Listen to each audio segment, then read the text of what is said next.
চীন সফর, তারেক রহমানের চীন সফরের ওই দিক থেকেও তাকাই এবং একটু পেছন থেকে না তাকালে আমরা কিন্তু ভালোভাবে ভারত বাংলাদেশ সম্পর্ক কোন দিকে যাচ্ছে সেটা বুঝতে পারবো না।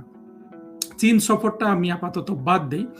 আমরা যদি সার্জিও গড়ের বৈঠক থেকে দেখি, আমরা দেখেছি সার্জিও গড়ের সাথে তারেক রহমানের যিনি পররাষ্ট্রমন্ত্রী খলিল সাহেব, তিনি বৈঠক করে বাইরে এসে সাংবাদিকদের সামনে তিনি যখন কথা বলছিলেন, তিনি অত্যন্ত উত্তেজিত, ঘর্মাক্ত, একেবারে নাজেহাল কন্ডিশনে আমরা তাকে দেখেছি। কেউ বলতে পারবে না যে খলিল সাহেবের বয়স 70 বা 75, বিটুইন 70 and 75 হওয়ার কথা তার বয়স। সে 79 সালে ফরেন সার্ভিসে ঢুকেছিল এবং ইউএন সিস্টেমে দীর্ঘদিন চাকরি করেছে, 40-50 বছরের তার কেরিয়ার। কেউ বলতে পারবে না, মনে হচ্ছিল যে একটা বয়স্ক মানুষ, কিন্তু তার এই পররাষ্ট্র বিষয়ক বিষয়গুলোতে তার 4 থেকে 5 বছরের অভিজ্ঞতা, এরকম তার মনে হয়েছে। সে এত উত্তেজিত ছিল এবং যাচ্ছে তাই ভাবে ব্যবহার করছিল, এটা আপনারা দেখেছেন। পরবর্তীতে দীনেশ ত্রিবেদী সাহেবের সাথেও বৈঠকের পর এবং প্রধানমন্ত্রীর সাথে তাদের বৈঠকের পর, এই বৈঠকগুলো সবগুলাতেই কিন্তু খলিল সাহেব এবং তারেক রহমানের উপদেষ্টা হুমায়ুন কবির উপস্থিত থাকেন। তারপরে খলিল সাহেব সাংবাদিকদের সামনে আসলেন, অনেকটা কম্পোজড ছিলেন, অন্তত যদি আমরা সার্জিও গড়ের সাথে বৈঠকের সাথে তুলনা করি। তারপরেও আমরা দেখলাম যে তার চোখে মুখে কিন্তু অতটা স্বস্তি নাই এবং তিনি নানান কথা বলেছেন। দুটো বিষয় যখন আমরা মিলিয়ে দেখি, তারেক রহমান সাহেবের যে মূল যে সমস্যা, উনি যে সমস্যা আসলে জড়িয়ে গেছেন 2024-এর জঙ্গি কোয়ালিশনের শরিক হিসাবে ক্ষমতায় এসে, যেটা শেখ হাসিনার জন্য অত্যন্ত স্বস্তিদায়ক ছিল, যেটা আমাদের আসলে পররাষ্ট্রনীতির মূল নীতি হওয়া উচিত, যেটা আমরা বলতে আমরা মুক্তিযুদ্ধের পক্ষের শক্তি, শেখ হাসিনার সরকার, বঙ্গবন্ধুর সরকার, আমরা কিন্তু এটা অনুসরণ করি অন্তত নীতিগতভাবে, যে আমাদের সবার সাথে বন্ধুত্ব, কারো সাথে বৈরিতা নয়। তারেক রহমান কিন্তু এসেছেন যে ভারতের সাথে বৈরিতা এবং যুক্তরাষ্ট্রের কাছ থেকে সেফটি সিকিউরিটি নেওয়া এবং চীনের কাছ থেকে অর্থনৈতিক সহায়তা নেওয়া, এই ধরনের একটা ধারণা নিয়ে জটিল কূটনৈতিক পরিস্থিতিতে তারেক রহমান সাহেব বাংলাদেশের সরকার প্রধান হয়েছেন।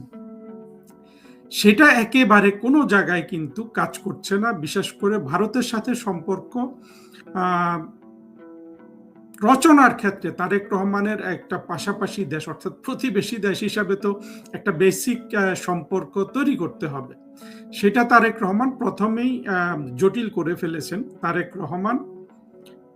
তারেক রহমানের মন্ত্রী, প্রতিমন্ত্রী, উপদেষ্টা এরা এবং তারেক রহমানের যে সমর্থক গোষ্ঠী আছে, বিশেষ করে 2024-এর জঙ্গি কোয়ালিশনকে যারা সমর্থন করে, যারা জঙ্গি কোয়ালিশনের মাধ্যমে বাংলাদেশ স্বাধীনতা বিরোধীদের হাতে পড়ে যাক, আওয়ামী লীগকে উৎখাত করুক, তারা চায়।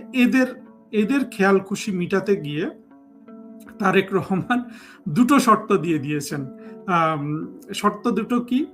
যে শেখ হাসিনাকে হয় গ্রেপ্তার করতে হবে, না হলে তার কণ্ঠ স্তব্ধ করতে হবে। এখন এই শর্ত যদি ভারত সরকার পূরণ না করে, তাহলে তো তারেক রহমান কোনো ধরনের এঙ্গেজমেন্টে কিন্তু ভারতের সাথে যেতে পারেন না। এটা তার এখন ইজ্জতের সওয়াল হয়ে গিয়েছে। এটা কি আপনারা লক্ষ্য করেছেন? এইটা হলো তারেক রহমানের পক্ষ থেকে, যে তার ইজ্জতের সওয়ালটা হলো ভারতকে ওই কাজ দুটার একটা করে দেখাতে হবে। আর ভারতের যে হাইকমিশনার আছে ত্রিবেদী সাহেব, এখন এটা সুস্পষ্ট হয়ে গেছে যে নরেন্দ্র মোদী সাহেব ত্রিবেদী সাহেবকে একেবারে রাইট একটা চয়েস করেছিলেন তার হাইকমিশনার হওয়ার ক্ষেত্রে। এবং আমরা এটাও দেখতে পাচ্ছি যে যেটা সব জায়গায় শোনা গেছে, যে ভারত কিন্তু প্রাইম মিনিস্টার সরাসরি ভারত বাংলাদেশ সম্পর্কটা দেখবে, সেটাই কিন্তু হচ্ছে। ত্রিবেদী সাহেব ভারতে গিয়ে কিন্তু প্রধানমন্ত্রী নরেন্দ্র মোদীর সাথে বৈঠক করলেন। আপনারা সেই বৈঠকের ছবি দেখেছেন, একেবারে বিশাল একটা কক্ষে, যেখানে বোঝা যায় যে নরেন্দ্র মোদী সাহেব বৈঠক করেন, বড় বড় বৈঠক করেন তাদের সরকারের নানান মন্ত্রী বা সচিব এদের সাথে নিয়ে বা রাজনীতিবিদদের সাথে। সেখানে শুধু একা নরেন্দ্র মোদী এবং দীনেশ ত্রিবেদী। চিন্তা করুন, যেই দীনেশ ত্রিবেদীকে হুমায়ুন কবির পারলে স্টুলে বসায়, অর্থাৎ টুলে বসে, আমরা যেটাকে টুল বলি, তারেক রহমান উনি নবাবের মতো বসে একদিকে সরিয়ে রাখেন। সেই দীনেশ ত্রিবেদী আবার তার স্বদেশে কিন্তু পূর্ণ মন্ত্রীর মর্যাদায় তার প্রধানমন্ত্রীর সাথে সরাসরি কথা বলতে পারেন। আবার একই দীনেশ ত্রিবেদীর চোখগুলো আপনারা খেয়াল করবেন, অত্যন্ত বুদ্ধিদীপ্ত চোখ। তার চোখই বলে দেয় যে মানুষটা অত্যন্ত জ্ঞানী। তাকে বাংলাদেশে যত ধরনের অমর্যাদা করা হচ্ছে, তিনি কিন্তু বলছেন যে আমি আপনাদের আদর আপ্যায়নে অত্যন্ত আনন্দিত, আমাকে সবাই সম্মান করছে। এটা সত্য, কারণ হাই কমিশনার যে সার্কেলগুলোতে বসেন এবং বাংলাদেশের প্রাইভেটলি যদি কোনো জঙ্গির সাথেও, উনি জঙ্গি বলতে জামাত হেফাজতের কারোর সাথেও বসলেও তারা তো তাকে সেই ঘৃণাটা দেখাবে না, ভিন্ন জিনিসটা দেখাচ্ছে। এটা নিয়ে কথা বলছেন ত্রিবেদী সাহেব। আবার এটাও বলতে চাচ্ছেন যে তোমরা বাবারা যা করছো আমার সাথে, সেইটাকে আমি আসলে ইগনোর করে আমি একটা মুরব্বী হিসাবে দেখছি, যেটা তোমাদের অভ্যন্তরীণ কোন দল, বিএনপি, আওয়ামী লীগ কোন দল, বা তোমরা যেভাবে ভারতকে গালাগালি করো, এগুলার ঊর্ধ্বে উঠে আমি তোমাদেরকে একটা ফাদার ফিগার হিসাবে দেখছি। এটা কিন্তু ত্রিবেদী সাহেব স্থাপন করে ফেলেছেন, নিশ্চিত করে ফেলেছেন। এইটা আবার বাংলাদেশের 24-এর জঙ্গি কোয়ালিশনের এক ধরনের, উনি তাদেরকে একভাবে আপনি বলতে পারেন যে নৈতিকভাবে বা নৈতিক কিছু সাইকোলজিক্যালি তিনি তাদেরকে একটা ব্যাকফুটে ঠেলে দিয়েছেন। যে এত গালাগালি করি ভারতকে সবসময়, কিন্তু এই লোকটা কোনোভাবেই ক্ষিপ্ত হয় না। যেখানে দেখা যাচ্ছে আমেরিকান একটা অ্যাম্বাসেডর ইয়াংম্যান ক্ষিপ্ত হয়ে যায়, সার্জিও গোরো নিশ্চয় ক্ষিপ্ত হয়েছিল, না হলে তো খলিল সাহেবের এরকম দুরবস্থা হতো না।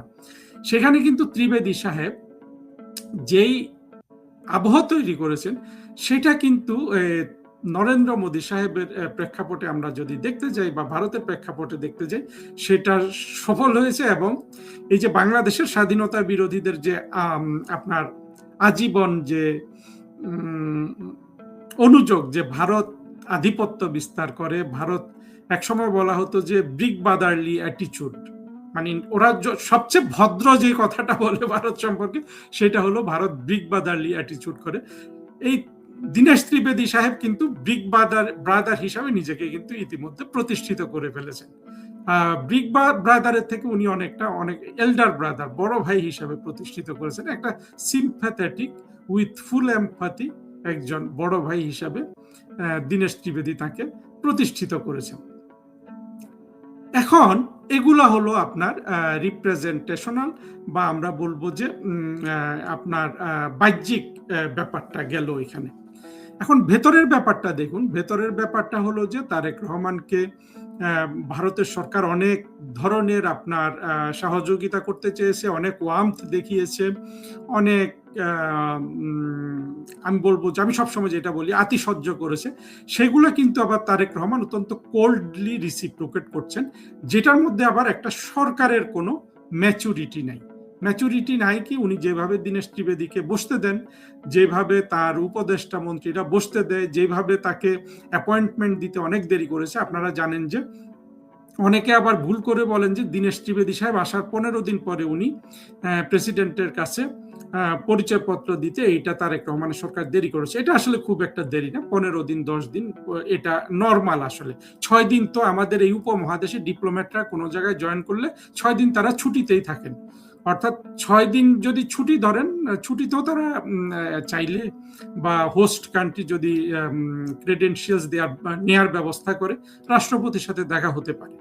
কিন্তু যদি আমরা সব টেকনিক্যালিটিস মিলিয়ে ধরি, আসলে 1 সপ্তাহ দেরি হয়েছিল, যেহেতু দীনেশ ত্রিবেদী সাহেব 6 দিন ছুটিতে থাকার কথা, 10 দিন বা 9 দিন। কিন্তু যে জায়গায় তারা দেরি করেছে সেটা হলো এটার পরে 2-4 দিনের মধ্যে খলিল সাহেবের তার মিটিং হওয়ার কথা ছিল, কিন্তু আমরা পরবর্তীতে দেখলাম যে খলিল সাহেব তার 1 মাস 5 দিন পরে দীনেশ ত্রিবেদীকে দিলেন, অ্যাপয়েন্টমেন্ট দিলেন, যেটা সরাসরি আসলে ইন্ডিয়াকে অপমান করা এবং ওটা বোঝানোর জন্য যে এখন থেকে শেয়ানে চলবে। ইউনুস এবং তার জঙ্গি বাহিনী যেটা প্রতিষ্ঠা করেছিল, সেটা যে চোখে চোখ রেখে কথা বলবো। এগুলো আমরা সবাই কিন্তু জানি যা হয়েছে। তার সাথে এখন তারেক রহমান যা কিছু দাবি করছেন, যা কিছু, তার কোনোটাই কিন্তু ভারত কিন্তু পূর্ণ করছে না। আবার আচরণ দিয়ে ভারত ভালো ব্যবহার করছে, তারেক রহমানকে ভারতে নিতে চায়। এখন দেখা যাচ্ছে যে তারেক রহমান কোনো কোনো খবরে বের হয়েছে যে তারেক রহমান হয়তো, আমি জানি না এটা সূত্র কত ওটা সত্য, যে তারেক রহমান ব্রিক্স যে সম্মেলন হবে যেখানে তিনি দাওয়াত পেয়েছেন, যে যে দাওয়াতপত্রে তাকে প্রধানমন্ত্রী হিসাবে উল্লেখ করা হয়নি, যেটা একটা সরাসরি আসলে অপমান। আমি এটা গ্যারান্টি দিয়ে বলতে পারি যে এটা এটা আসলে কোনোভাবেই প্রধানমন্ত্রী তো প্রধানমন্ত্রী হিসাবে উল্লেখ করতেই হবে, তারপরে তিনি ব্রিক্সের প্রেসিডেন্ট, না সরি, বিমস্টেকের চেয়ারম্যান, প্রেসিডেন্ট, এগুলো কিন্তু ওটা ওটা করেছে। এই অপমানটা করা হয়েছে কারণ তিনি তো প্রথমে দুটো দাওয়াতে সাড়া দেন নাই তারেক রহমান সাহেব। এখন বলা হচ্ছে তারেক রহমান, আমি জানি না সত্য কি মিথ্যা, যে আগাম যাবে। আমার মনে হয় এটা তারেক রহমান গেলে তার পরাজয় হবে, যে তিনি যে শর্ত দিয়েছিলেন, ইন্ডিয়া তো কোনো শর্ত মানেনি। পাবলিকলি তারা শর্তটা দিচ্ছেন যে শেখ হাসিনাকে বন্দি করতে হবে অথবা তার জবান বন্ধ করতে হবে। কোনো কোনো শর্তই কিন্তু ভারত সরকার মেনে নিচ্ছে না। এবং যারা তারেক রহমানের সরকারকে উপদেশ দিচ্ছে এইসব আমাদের মতো ইউটিউবে কথা বলে বা লেখে, তারা কিন্তু যেভাবে বলে দেখবেন যে ভারতের এটা করা উচিত, ওইটা করা উচিত। যখনই কোনো বাংলাদেশ থেকে তারেক রহমানের পক্ষে কথা বলতে গিয়ে কেউ যদি বলে ভারতকে ওইটা করতে হবে, ওইটা করা উচিত, ওইটা করা উচিত, ভারত তো সেটা করবে বা করবে না, এটা ভারতের সিদ্ধান্ত। তাদের উচিত বলা যে তারেক রহমানের কি করা উচিত, কি করা উচিত নয়। এর মধ্যে অনেকে তারেক রহমানকে ভারতে যেতে নিষেধ করছে। এটার মানে হলো যে তারেক রহমানকে যারা ভারতে যেতে নিষেধ করছে তারা সরাসরি জঙ্গি, স্বাধীনতা বিরোধী যেগুলো আছে, অর্থাৎ জামাত হেফাজত কোয়ালিশন, সেইটার মন রক্ষা করে কথা বলে। আর যারা বলে যে না এইসব থাকা সত্ত্বেও তারেক রহমানের যাওয়া উচিত, তারা অবশ্য দেশের ভালোটা দেখেন এবং তারেক রহমানের সরকারটা ভালোভাবে ফাংশন করুক, এইটা চান। সুতরাং তারেক রহমানের উপর প্রেশার দুই ধরনের বুদ্ধিজীবী গ্রুপ থেকে আছে, যদিও এদের কারোই বুদ্ধি নাই এবং পররাষ্ট্র বিষয়ক বিষয়াবলী কিভাবে ব্যাখ্যা করতে হবে সেটা তারা বোঝে না, কারণ এরা জঙ্গিবাদে দীক্ষিত এবং বাংলাদেশের যে ভূরাজনৈতিক সিগনিফিকেন্স বলেন, বিপদ বলেন, এগুলা তারা সঠিকভাবে ব্যাখ্যা করতে পারে না। ব্যাখ্যা করতে পারে না বলে দেখবেন আপনার উন্মাদ শাহেদুজ্জামান বলে যে পাকিস্তানের মতো বাংলাদেশও পারবে যে একই সাথে চীনের সাথে সুসম্পর্ক রক্ষা করবে, মার্কিন যুক্তরাষ্ট্রের সাথে সুসম্পর্ক রক্ষা করবে এবং এই সুসম্পর্ক কাজে লাগিয়ে তারা ভারতকে ভেঙে দিবে, তারেক রহমানের সরকার বা যেই বাংলাদেশের যেই সরকার থাকুক। এই হলো ওদের আপনার চিন্তার সর্বোচ্চ বিকাশ, যেটা পরিপূর্ণ একটা উন্মাদনা। কারণ আমরা সাম্প্রতিক বছরগুলোতে দেখেছি যে মার্কিন যুক্তরাষ্ট্রের প্রেসিডেন্টের অস্থিতিশীল চিন্তা ভাবনা এবং ইনস্টেবিলিটির কারণে ভারত এবং চীন মোটামুটি তারা তাদের মধ্যে বোঝাপড়া বাড়াচ্ছেন এবং তাদের মধ্যে কনফ্লিক্টের অবস্থা, মানে কনফ্লিক্টের সম্ভাবনা অতীতের যে কোনো সময় চেয়ে এখন অনেক কমে এসছে। এই অবস্থায় তারেক রহমান সাহেব তার ইচ্ছে করে বলবো না, তিনি যে জটিল পরিস্থিতিতে, যে অন্যায্য পথে বাংলাদেশের ক্ষমতায় অধিষ্ঠিত হয়েছেন, সেই অন্যায্যতা পরিপূরণের জন্য যে জটিল রাজনীতিতে তিনি পররাষ্ট্র বিষয়ক নীতি বাস্তবায়নে যে জটিলতার মধ্যে পড়ছেন, সেটার দিকেই তিনি ধাবিত হচ্ছেন। তিনি অনেকটা আচরণ করছেন, মনে করেন যে দুইজন যদি লড়াই করে, দুই মুষ্টিযোদ্ধা, একজন দেখবেন যে পারে না, যে অ্যাংরি, সে হঠাৎ হঠাৎ ঘুষি মারে। তারেক রহমান এটা করছেন, আর ভারত কিন্তু নীরবে ভালোভাবে তারা তাদের নীতিগুলো বাস্তবায়ন করে যাচ্ছে ঠান্ডা মাথায়। তাহলে এই অবস্থায় ভবিষ্যতে ভারত বাংলাদেশ, অর্থাৎ ভারত বাংলাদেশ তো আমি বলি না, কারণ আমরা দুটো বাংলাদেশ আছি। একটা বাংলাদেশ হলো তারেক রহমানের বাংলাদেশ, আরেকটা বাংলাদেশ হলো মুক্তিযুদ্ধের বাংলাদেশ। তারেক রহমানের বাংলাদেশের সাথে ভারতের নরেন্দ্র মোদী সরকারের ভবিষ্যৎ সম্পর্কটা কি হবে? এখানে আরেকটা জিনিস মনে রাখা দরকার, যে ভারতে কিন্তু অন্য ধরনের বিভিন্ন ধরনের অথরিটি আছে, যাদের মধ্যে আবার অনেক ধরনের আপনার অপিনিয়ন ডিফার করে, যদিও দেশের ক্ষেত্রে তারা সবাই এক। এখন যেটা এই কথাগুলোর প্রেক্ষিতে আমি যেটা দেখতে পাচ্ছি, যে তারেক রহমান সরকার ভারতে যান কি না যান, তিনি অলরেডি এই জটিলতার মধ্যে হেরে গেছেন। অর্থাৎ ভারতের সাথে বাংলাদেশের, তারেক রহমানের সাথে নরেন্দ্র মোদী সরকারের কোন রকম রাজনৈতিক সম্পর্কের বিস্তার ঘটবে না। ভারতে বাংলাদেশের বাণিজ্য বাড়াবে, এটা হবে না। ভারত বাংলাদেশে তার বাণিজ্য বৃদ্ধি করবে, এটা হবে। ভারত পানি দেবে না, তারেক রহমানকে সেটা মেনে নিতে হবে। এবং শেখ হাসিনার সরকারের বিষয়ে ভারতের সিদ্ধান্ত অনেকটা ডিপেন্ড করছে শেখ হাসিনার সিদ্ধান্তের উপর। কিন্তু শেখ হাসিনার নিরাপত্তা নিশ্চিত করার জন্য নরেন্দ্র মোদী সরকার অনেকটা ইন্টারন্যাশনাল যে ইথিক্স আছে, নর্মস আছে, তার অধীনে নরেন্দ্র মোদী সাহেব বাধ্য, যে যেহেতু শেখ হাসিনা ভারতে আছেন এবং শেখ হাসিনাকে ভারতে তারা অত্যন্ত উচ্চ মর্যাদায় রেখেছেন, একজন প্রধানমন্ত্রীর সম্মান দিয়ে রেখেছেন। সেখান থেকে তিনি যখন বাংলাদেশে আসবেন, সেখানে ভারতের রেসপন্সিবিলিটির মধ্যে পড়ে যায় শেখ হাসিনার নিরাপত্তা নিশ্চিত করা। অর্থাৎ এই বিষয়টাও কিন্তু তারেক রহমানের যে চাহিদা তার বিপরীত। এতগুলো বিপরীত দিক থেকে নিয়ে তারেক রহমান সাহেব, খলিল, হুমায়ুন কবির, এরা যত আপনার ক্রোধ, ঘৃণা, তাদের সমর্থকদের চাহিদা প্রকাশ করছেন, ভারত কিন্তু কোনোটাই পূরণ করছে না। পূরণ এটুকুন করছে যে ভারত বিনিময়ে তাদেরকে ভদ্রতা দিচ্ছে, কিন্তু সম্পর্ক উন্নয়ন যেটা হয় দুই দেশের মধ্যে, সেটা করার কোনো সম্ভাবনা তারেক রহমানের নাই। আমি যে বিশ্লেষণগুলো করছি এগুলো অত্যন্ত জটিল চিন্তা ভাবনা। আমি এটা নিয়ে আপনাদের আরো বলে যাব, এই ভিডিওটা এখানে আর লম্বা করতে চাই না। শেষ কথা এটাই বলবো যে দেখুন, এই যে তারেক রহমান বলুন বা 24-এর জঙ্গি কোয়ালিশনের ইউনুস বলুন, এরা দেখেন নিজেদের অন্ধত্ব, নিজেদের আপনার সংকীর্ণ যে দেশবোধ, জাতিবোধ, রাষ্ট্রবোধ আছে, সেইখান থেকে একটা দেশের অন্য দেশের সাথে সম্পর্ক বিকাশের পথটা রুদ্ধ করে রাখে, আর সেইটার আপনার কাফারা দিতে হয়, আপনার শাস্তিটা পায় ওই ওই তারেক রহমান যে দেশকে এখন প্রতিনিধিত্ব করছেন সেই বাংলাদেশের মানুষ। সেখানে কিন্তু মুক্তিযুদ্ধের পক্ষের মানুষও আছে, জঙ্গিরাও আছে, তারেক রহমানের সমর্থকরাও আছে। সেই সেই সেই সেই তারা কি মূল্যটা দিচ্ছে? ক্রমাগত দরিদ্র হয়ে যাওয়া। আপনারা দেখতে পাচ্ছেন ইলেকট্রিসিটি লোডশেডিং, প্রায় 4000 মেগাওয়াট লোডশেডিং হচ্ছে বর্তমানে বাংলাদেশে। জিনিসপত্রের দাম বাড়ছে, বাংলাদেশের ব্যবসা বাণিজ্য বন্ধ হয়ে গেছে ইউনুসের আমল থেকে, ইত্যাদি কিন্তু সাফার করছে বাংলাদেশের মানুষ। আর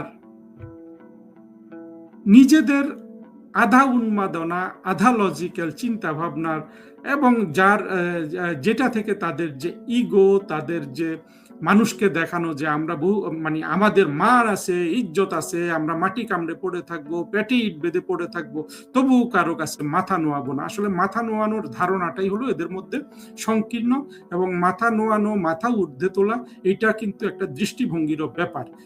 জঙ্গি মৌলবাদী শ্রেণী এটাকে রাজনৈতিক কারণে ব্যবহার করে। বাংলাদেশে এটা আরো দুর্ভাগ্যের জিনিস হলো যে বাংলাদেশে এটা সম্পূর্ণরূপে ৭১-এর পরাজয়ের প্রতিশোধ নেওয়ার জন্য ব্যবহার করে। অর্থাৎ এই জিনিসটা জনগণের মধ্যে জাগিয়ে রেখে যে মাথা নোয়াবো না, এটার অর্থ হলো তাদের কাছে ৭১-এ যে পরাজিত হয়েছিলাম তার প্রতিশোধ আমাদেরকে নিতেই হবে।